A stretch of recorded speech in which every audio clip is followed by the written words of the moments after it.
Eid al-Adha, isang kwento ng pananampalataya at sakripisyo.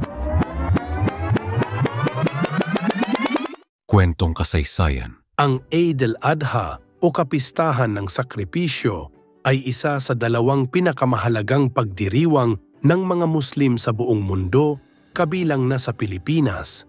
Ang kasaysayan ng pagdiriwang na ito ay may ugat sa malalim na pananampalataya at matibay na pagsunod sa kalooban ng Diyos.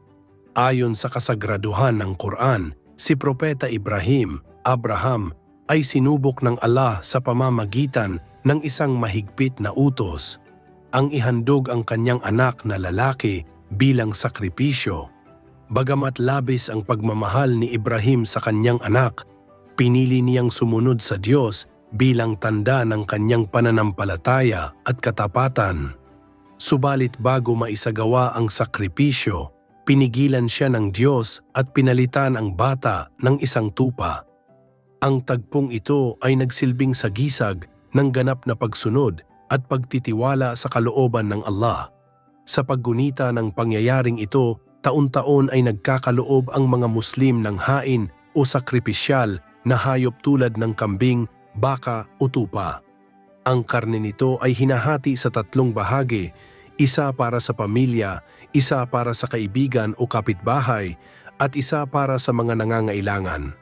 Ang gawaing ito ay hindi lamang pagsunod sa relihiyosong utos, kundi pagpapakita rin ng malasakit, pagkakawanggawa at pagkakaisa.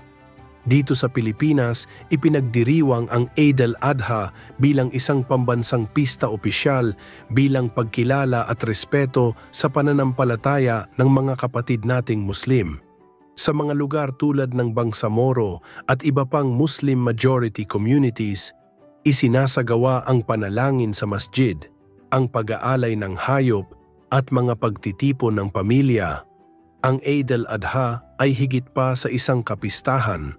Isa itong paalala ng tunay na kahulugan ng pananampalataya, pagsasakripisyo para sa mas mataas na layunin, at ang halaga ng pagtutulungan at pagkakawanggawa sa lipunan.